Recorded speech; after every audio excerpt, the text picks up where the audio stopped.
everyone, and welcome to today's ELT CPD podcast and the second in our ELT Buzzwords series. Today we'll be speaking about adaptive learning with teacher trainer and well-known materials writer Philip Kerr. Hi Philip, how are you? Hi, I'm okay, and you? Yeah, good, thank you. Thanks so much for coming. It's a bit hot here actually. It's 36 degrees at the moment in Vienna. Is it? Oh no, it's horrible and muggy and humid here today in England, so not good. Thanks so much for coming on the show. So maybe we can start by hearing a little bit about yourself, who you are and what you do. Okay, well, I'm a teacher trainer, and I've been a teacher trainer for many years now. I don't know exactly how many, 30 or something like that, 35. But in addition to the teacher training work that I do, I'm a writer, and I do two kinds of writing. I write course books. I've written quite a lot of course books over the years, books like Inside Out and Straightforward, and more recently a series for Cambridge called Evolve, and another series for Helbling Publishers called Studio. So I write course books and material of that kind, but I also write methodology books and papers. Okay. And perhaps the thing that I'm most well known for is a book I wrote for Cambridge on the use of L1 in language teaching, about 10 years ago now, something like that. So that's what I do. I'm a trainer and a writer. Perfect. So because you have a blog on adaptive learning, so where did your interest in that sort of field come in?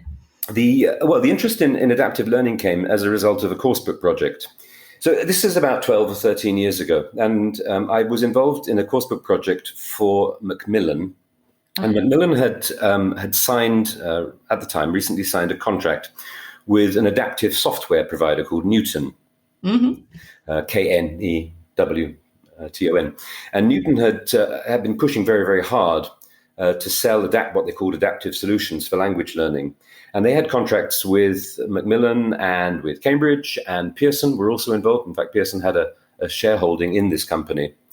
And so I was involved in this coursebook project, and the idea would be that it would be delivered online, and the technology behind it, what would differentiate it from anything else would be the adaptive technology. Okay. So that's how it all started. And was that the first sort of platform that integrated adaptive technology? It didn't. We'll get onto this. The plan had been to. What actually happened was that Macmillan spent so much money developing their platform that they ran out of money to spend or to invest anything on the materials development itself. Okay. So the project actually came to an end, and it came to an end partly because there were funding issues, but also 3 or 4 years down the line, I think people had realized that adaptive solutions weren't really solutions to anything at all. They raised more problems than they provided solutions to other things. Okay. So the contracts between Macmillan and Newton, and between Newton and Cambridge and Pearson, all came to an end. And these really, we're talking about multi-million pound investments. All of these more or less came to an end, and people became much less ambitious in what they were trying to achieve. So there isn't one very big, very well-known international language learning platform which is using adaptive technology at the moment. There are lots of small things, which we'll get onto. But these big attempts to have the big battleship course with adaptive technology simply didn't work out in the end. And was that just because of the money that they didn't have to build out the platform with the content, or do you think there were other problems as well? No, there were other problems. One of the things going on in publishing, language learning materials publishing at the moment, is that more and more people involved in this world have technological expertise but have very little background in language learning. They don't actually know very much about language learning very often. And so the decisions at the time were being driven by people who had these technological interests, but they hadn't really thought through what this actually meant in terms of language learning. Yeah. So there are fundamental problems. Well, perhaps we should go back and explain what adaptive learning is. Yes, I was about to say, maybe we can define what adaptive learning is. Okay, so we're talking about learning materials that are delivered on a platform online. And the standard way, I suppose, of going about this, you look at almost any platform that all of the major publishers are now using, and you have a series of exercises, grammar, vocabulary, reading, etc. And you click through the exercises and then you move on to the next one. So it's a very linear progression. And there is a realization this linear progression through the material is problematic because it doesn't suit everybody to work in the same way. every class, almost by definition, has a range of abilities, a range of interests. Mm-hmm. So why should anybody work through a pile of material in the same order as everybody else? Why should somebody who's very good have to go through the same old stuff as somebody who's really quite weak? So the idea is that technology can be leveraged to provide a more personalized route through the learning material. So at the most basic level, when you do a particular exercise, how well you do that exercise will determine what happens next. So you don't all follow the same pattern. Okay. So a really simple example of this is with flashcards for vocabulary learning, things like Quizlet or Memrise or something like that. You don't have the same series of exercises presented to every learner. It depends. What comes next depends on how well you've done the exercise before. Yeah. So at the most basic level, how well you perform an exercise determines what you're going to get given next. Okay. So with things like vocabulary flashcards, this is all about the spaced repetition at the interval between practicing the different sets. This is really quite straightforward. But on a much more sophisticated and ambitious level, what the system will do is it'll capture the way that you interact with the system, an individual, and it will get all of this data and it will compare that data with how thousands and thousands and thousands of other students have performed in the same system. Okay. When you have this amount of data, big data we're talking about, huge amounts of data, the system employs a series of algorithms which analyze this data and will make comparisons between an individual performance and group performance. Mm-hmm. Now, the data could be how well you do a particular exercise. It could be how long you took to do the exercise. It could be, if you make a mistake, what kind of mistake you make. But the fundamental idea behind adaptive learning is that the more data you have, the more reliable the engine is in predicting what is good for you next. And how would they go about gathering that data? Because it sounds like a lot is needed. Yeah, we're talking about a lot of data. So on a big platform, the first data set that's in there will be the basic demographic information. There'll be information about sex, age, first language, all of this kind of thing. It will capture data because this is already on an administrative system. Yeah. It will have data about how you've performed in previous years, in previous courses. It will have data about how often you log on to the system, the frequency, what time you log on to the system, how long you spend on the system.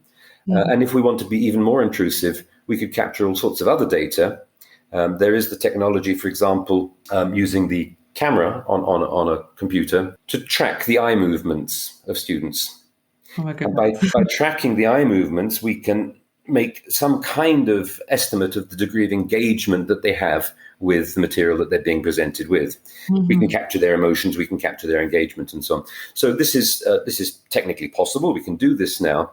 There are, of course, big issues about whether we should be doing this. So we're talking about huge amounts of data, and you want to take it even further. If you're using a vocabulary app, a commercial vocabulary app, then this app will carry cookies with it. Mm-hmm. So those cookies will also be tracking what other websites that you go to. So you can build up a very, very big picture of a person's personal interests, their degree of how much they can concentrate in a study session, huge amounts of data, bringing up kind of a portrait, a profile of the user in much the same way that, I don't know, something like Amazon does in order to provide personalized recommendations. Yeah. So that's what it's all about. I mean, there's a big difference between what happens in practice and the potential of it. But that's what adaptive learning is all about. So it's an attempt to personalize learning through an automated analysis of data that's been captured while the student is interacting with the system.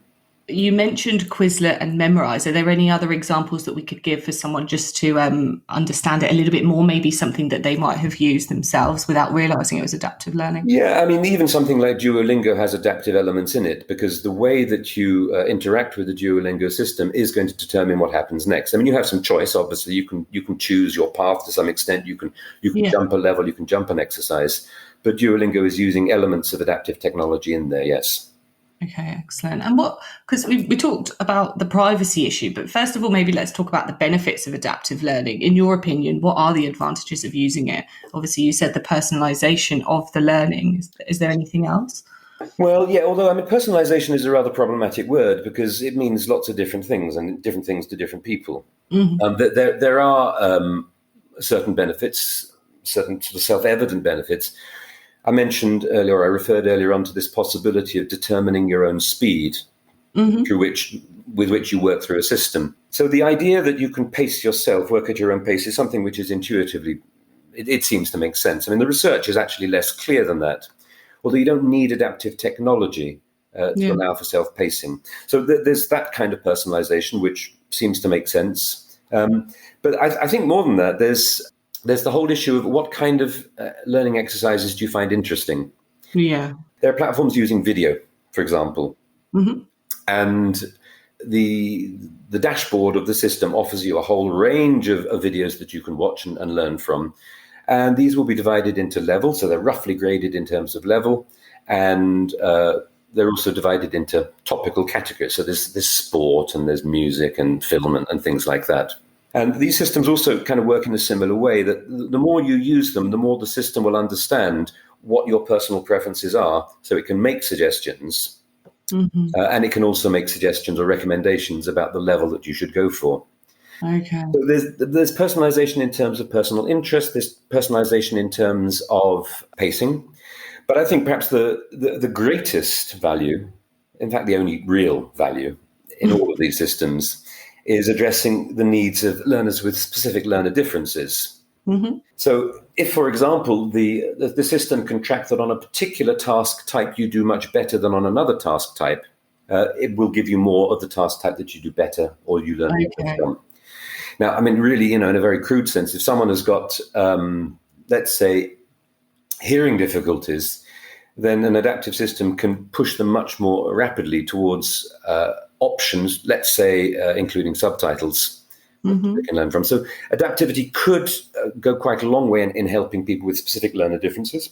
But beyond that, I'm not convinced of any great value at all.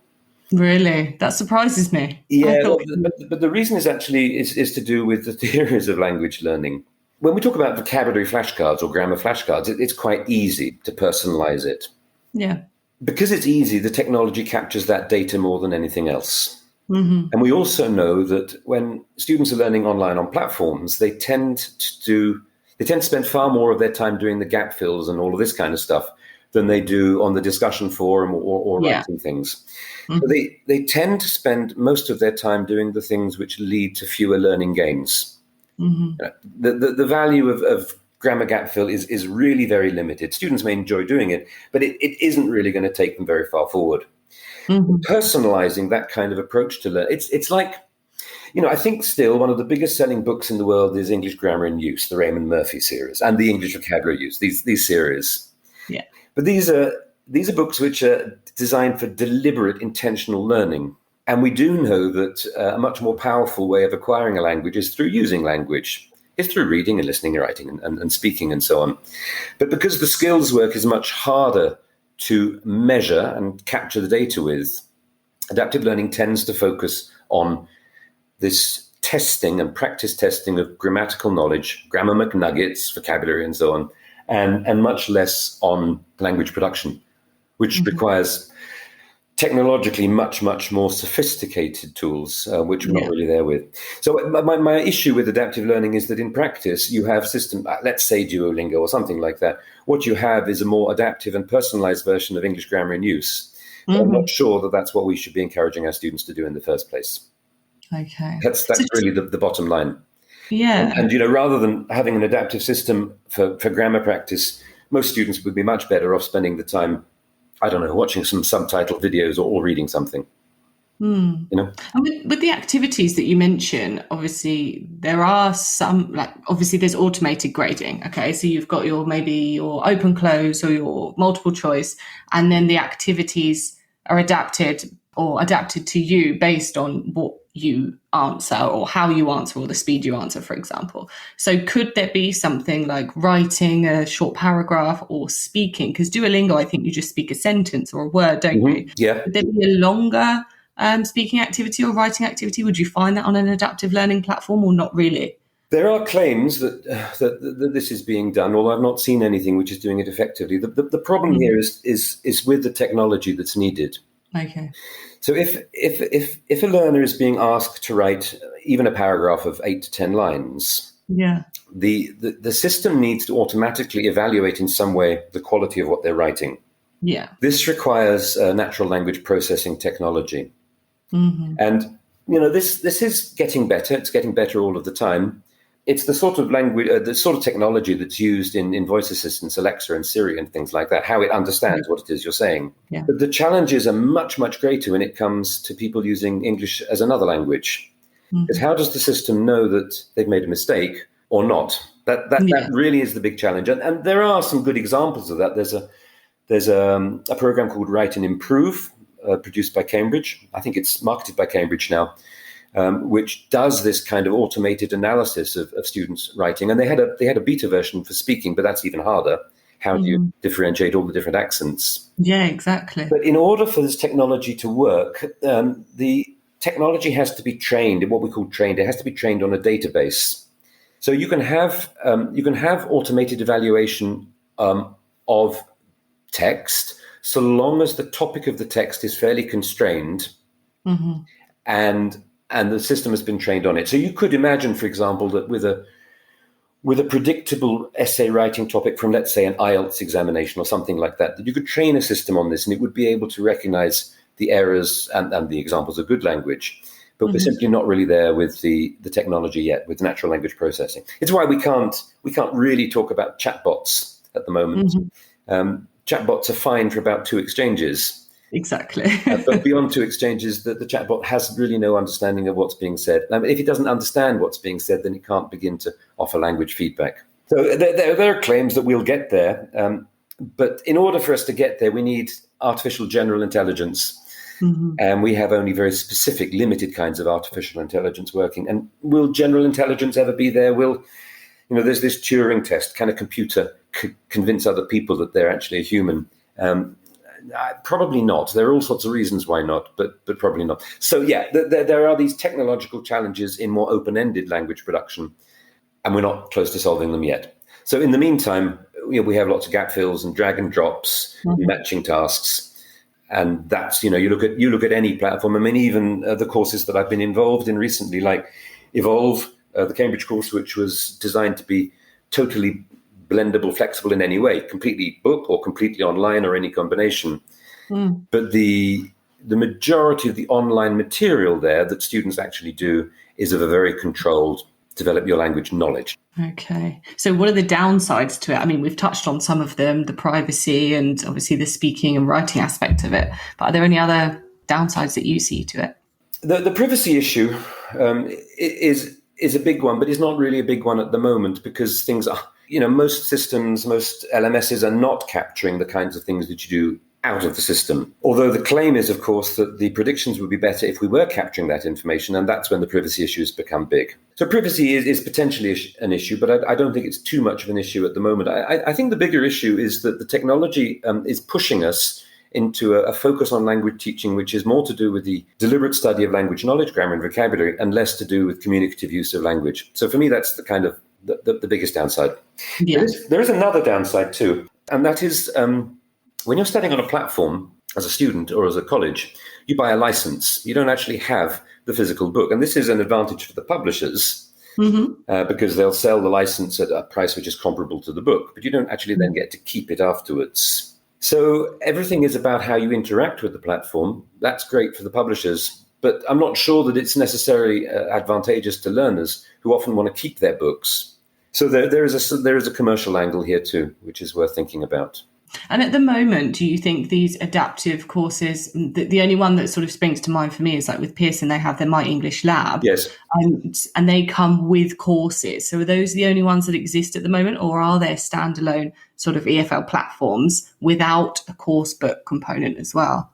Yes, there are, but I'm not sure to what extent they're adaptive. It's very difficult to get into it. People are using the term adaptive as a marketing tool. I mean, the Pearson example is quite a good one. This is perhaps another example of the downsides. If you have a system which has to determine the level of difficulty of a task and how well you can cope with it, you have to have another system which stipulates that this learning item, a word or a meaning of a word or a structure or a phrase, is at a particular level. And Pearson does this using the global scale of English. So every single learning item, which we're talking about grammar and vocabulary, is allocated a level on the global scale of English. This means that if you're writing, and it's not just Pearson because the other publishers are doing the same things and often using similar scales. This means if you're writing, let's say a B2 or let's say a B1 book or a B1 plus book, that you can only include the language which is tagged as being at that level. And this is clearly a nonsense because we know that it doesn't work like that. You can't say that one word corresponds to one level. It's not as simple as that. There are degrees of knowing a word. There are degrees of knowing a structure. So the need to have everything fitted out with a level label forces the material writers to produce material that is considered to be at that level, and we have a circular process. So I'm not saying that these scales are of no value at all. I find them extremely useful to refer to. But when the scale is needed for an adaptive system, then it forces materials writers and course developers into using these tags when they don't really mean very much at all. They're rough guides, rules of thumb, that's all. Yeah. And if the point of adaptive learning is to increase, not the point of it, but if it's to increase the challenge, if you're mapping something to B1, how can you increase the challenge? Would that be through the activity type? Because it wouldn't be the language if it's all mapped to the same CFR level. Well, yes. I mean, there's no reason, of course, why everyone following a B1 course is being presented with B1 material all of the time, because if they're doing it well, they can be given more challenging thing. But the much more interesting potential is in tweaking a task so that a task is more challenging, whether it's cognitively more challenging or linguistically more challenging. But it's very, very difficult to measure the difficulty of a task. We can predict to some extent.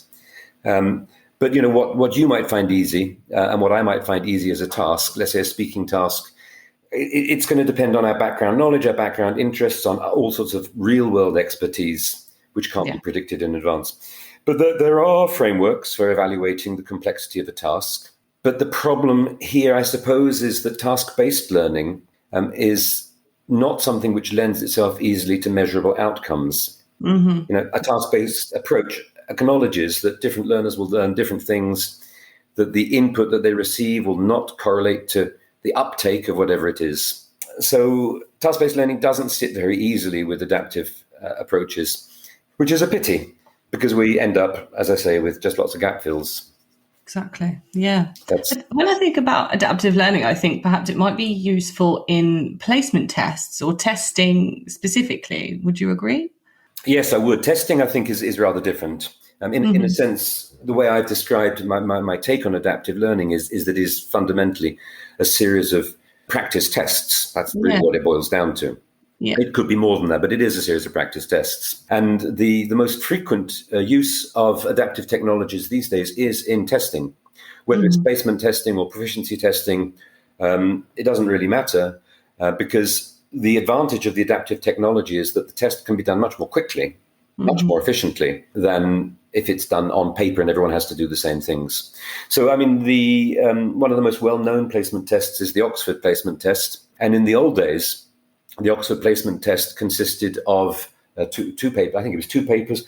One was a sort of multiple choice, testing structure and lexical knowledge, and the other was a listening test. But it meant that you had to go through this whole damn test, even when your level was C1 or C2. And you'd end up with a score of 95%. But you just wasted all of this time. So for schools who need to do this quickly, adaptive testing is clearly desirable. I think it's desirable for learners too, and it is now absolutely standard. There are very, very few tests which are not adaptive. So, I'm not sure that placement tests and proficiency tests are all that reliable. But if we're going to have them, then at least let's make them more efficient. What about sort of maybe the Cambridge suite of tests? I mean, they're not adaptive in themselves. They are specifically designed for a first certificate or advanced certificate. But thinking about the PTE, I don't think that's specific to a level. You go in and I think the test is adaptive and adapts to the learner perhaps. But that's any sort of official test, I say, in inverted commas. Well, okay, I can only really talk speculatively at this point about the Cambridge tests. I'm not an insider. I think Cambridge Assessment are probably quite worried about their business for the future. Okay. The idea of doing a test, which it used to be only twice a year, it used to be June and December, and you had to do it in certain places at certain times. And these tests, along with, well, let's say Cambridge first 5 papers, the same with some of the others, these are long and expensive tests. And the world is moving on. And there are tests now like the Duolingo test, which, although I have absolutely no faith in it at all, I think it's a dreadful test. It is increasingly being recognized by universities as an indication of language proficiency. Yeah. So they're pushing very hard, as are Pearson and other test providers, to provide cheaper and more adaptive tests, which kind of threatens the business model of Cambridge with its main suite exams and with IELTS. So, I mean, Cambridge have to be worried about this. And one of the things you may have noticed these days is that with Cambridge, it isn't just that let's say you do Cambridge first, it'll give you a score, or it'll give you a number of scores, which can go above or beyond the particular level. So they're looking now at a system which is more granular, more like the Pearson test. Mm-hmm. And I guess that is going to be the future. And so, yes, I mean, adaptive technology is going to help them to do this. So it has been around for quite a while, but perhaps larger publishers haven't really clocked onto it until things like Duolingo are adapting maybe a lot quicker in terms of their technology. Do you think that maybe this is sort of worrying larger publishers? Yes, I mean, there was a time when the bigger publishers just worried about each other. That's simply not the case anymore. And, and a few weeks ago, Google announced that it was going into the language learning and teaching business as well. Mm-hmm. So if it does, and it just simply becomes another product available through the Google suite, then this is clearly something which is worrying the big four publishers. Mm-hmm. And I don't know, you look at the biggest markets around the world, China, the kind of providers of courses, adaptive courses as well, and tests in China. Most of us in Europe have never even heard of these companies. But they are many, many, many times the size of the publishers. So these publishers, CUP, OUP, Pearson, Macmillan, are increasingly worried about how sustainable their business model is. It depends on the publisher, but they've all tried to become more agile so they can change things quickly. And we'll see whether they can actually compete or not. But the kind of products that are out there are often easier to develop by startups, by big organizations which have to have big funding coming in. Exactly. And there's less sort of hoops to jump through and less people to consult to get something signed off perhaps as well. So as a materials writer, if you were writing something for an adaptive platform, would you be told about it, or would you just be aware that you're writing for an app perhaps, or a learning software? No, you'd have to know about what the platform is and what's possible. As a writer, you'd be given a list of the activity types. Yeah. And these activity types will typically be represented in frames. So you're writing directly into a frame, which means that it can be uploaded into the system much, much more quick. I mean, it has to be edited clearly, but you're going to be writing into these frames and a relatively limited number of activity types. You can't suddenly think to yourself, wow, I've got a really good idea of how to do the present perfect. It has to be something which is going to fit the system that's there. And the greater the variety of task types, then the more complicated the system becomes. Bearing in mind, too, that the system is going to be used through Macs and laptops and iPhones and all sorts of other devices. So it has to be compatible with all of this. So it's a very, very controlled kind of writing. And it normally these days requires you to write straight into a template. And so what tips would you give materials writers, or what things should they consider when they're writing for something like that? For example, should they try and picture how it would look on the screen? Maybe the word limits or the character limits different, perhaps? Yeah, I mean, all of those things will impact on stuff. If you think too, I mean, just in terms of using a mobile device, especially a phone, how much will fit on the screen? So if it's a reading task, you can't get a whole text on a screen. I mean, this kind of thing. I suppose my biggest advice would be experience it yourself as a learner. Spend plenty of time using some other platform as a learner. And if you can't find something like that, then if you've been employed by a publisher, they're probably going to require you to have some experience doing it in the first place. Yeah. But they might take you on to do a little bit here and there to begin with. So yes, spend as much time as you can with the platform, trying out all the different exercises. And so you get a feel for what works or what could work and what is less likely to work. Okay. You're going to have to work fast as well, because we're talking about, if it's a course book and there's a grammar section, you may have one and you may have two practice sections following the presentation. But when you're writing for the platforms, there's a large amount that needs to be produced, and you have to produce it quickly in order for it to be worth your while financially. I mean, with a course book, We can spend a long time with a team of writers talking about how we can shape an exercise so that maybe it starts as a gap fill and then there's some personalized discussion which follows it, and what kind of topic, and trying it all out. We may even trial it with a class of students. But you simply haven't got the time for that kind of thought when you're writing this kind of material.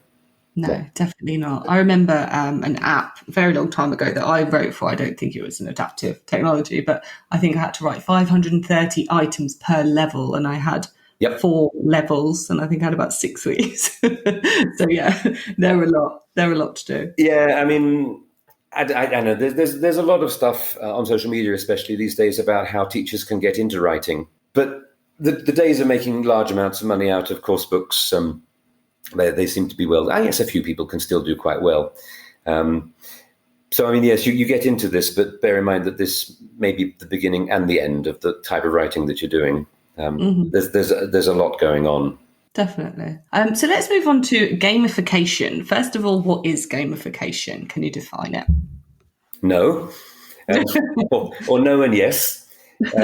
Okay, so gamification, the usual definition of gamification is the use of elements from games to facilitate learning. Okay. In one form or another. And fundamentally, this is all about promoting motivation and perhaps to an equal extent, engagement. And how does it link to adaptive learning? Well, it doesn't. I mean, it's one of the biggest issues about studying online, whether it's an app or whether it's a platform that you're using, is that it's not terribly motivating to simply interact with the screen all of the time. So apps like Duolingo realized very, very early on that the only way they would keep people on board to make the app sticky, as they would say, was to use gamification elements. And the things that Duolingo does really, really well are they use things like points and badges and leaderboards and rewards. So you get these credits and you can go to the store in the app and buy a new outfit for your avatar, or you can buy some credits so that if you miss a day, you don't lose your streak, and so on. So these points, badges, and leaderboards are the most commonly used elements of gamification in language learning. Yeah. And most platforms will use them in one form or another. So you may not have a leaderboard in terms of comparing the performance of different students in a class or a group, but there'll be something of that kind. Okay. With vocabulary apps, which use elements of adaptive technology, it's kind of impossible to imagine a vocabulary app which doesn't have these elements of gamification.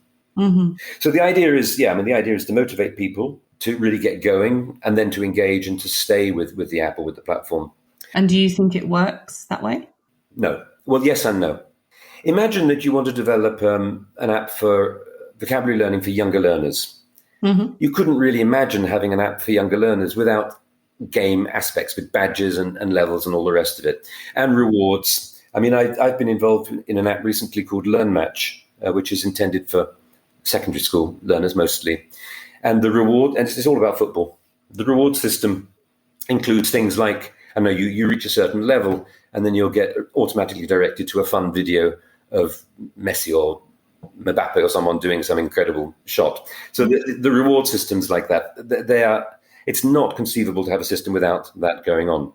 The problem with this, as we all know, is that the dropout rates are very, very high. So in the higher education, online learning is becoming bigger and bigger and bigger, and the dropout rates are high. And this is a problem not just for the learners, but for the institutions, because their funding may depend on retaining the students that they have. And with vocabulary apps, we know that for every 100 people that download the app, probably only 10 will ever open it. Wow. And then probably only 1 will get beyond the first day. So the attrition rate is incredibly high. Yeah. We're talking about trying to motivate people and engage people to do the learning activities. And these simple gamification elements are the most commonly used, but there's much more to it than that. When you look at really successful commercial games, they don't work just by you playing against the computer and getting levels and scores. Not for most people. The most successful games involve narrative elements. There's a story which you follow, or a quest, or a challenge. So that's a fundamental part of gamification seen more broadly.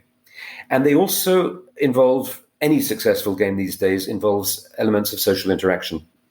Okay, yeah. So it's, when you're playing World of Warcraft or whatever it might be, it's the interaction between you and other players that keeps you there. So the social interaction could be considered an element of gamification because it's inspired from those same sources. And those are much, much more effective as long-term motivators than badges, points, and leaderboards. And of course, if there's social interaction and it's about language learning, there's a possibility they may learn from that too.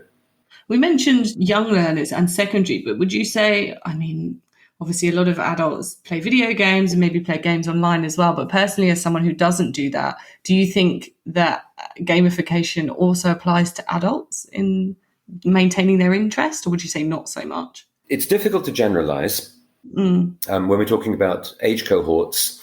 I mean, it's interesting when especially during the pandemic, when you read the statistics about how many adults have been playing games of one kind or another, and it's gone up quite dramatically. But there are clearly people who have no interest in playing games of any kind at all. And none of this is going to make much difference to them at all. So the rewards, the points, badges, leaderboards, this stuff are never going to work with everybody. I mean, I'm a sucker. I love that stuff. And I'll end up trying to get points even though I'm wasting hours and hours of my life doing it. But what we do know is for everybody that narratives will help maintain interest and engagement, and that social interaction will as well.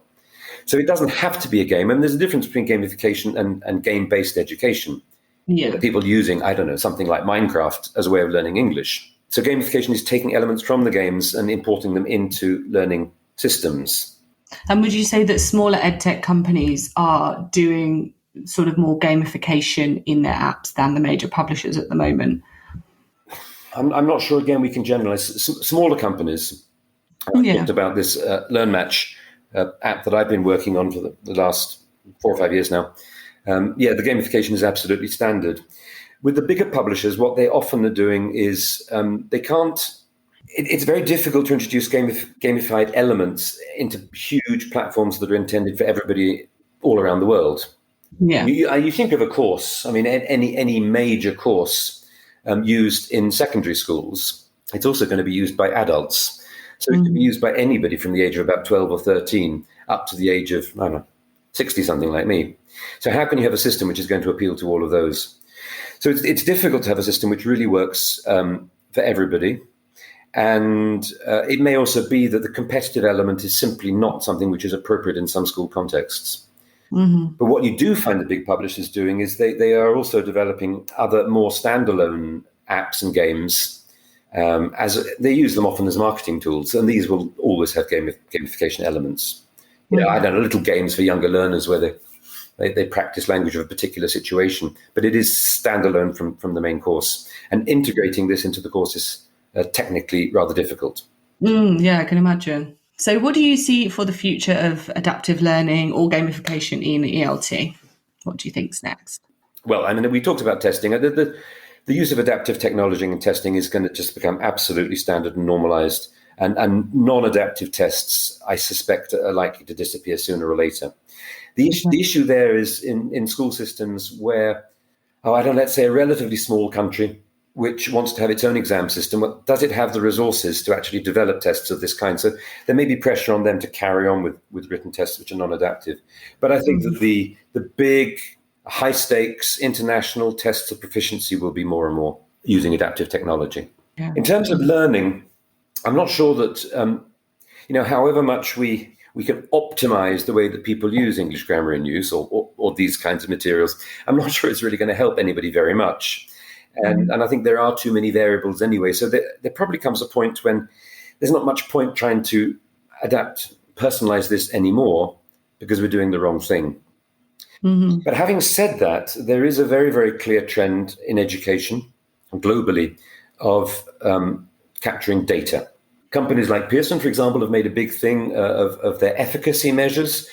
Before anything is sort of put out into the market, we need to demonstrate that there is learning efficacy in it. Pearson is just one, but all of the others are interested in the same things. And this requires big, big data. And the more that we have students learning online, the more that we can capture this data of various kinds. So there's this sort of trend towards requiring schools and course providers to be more accountable.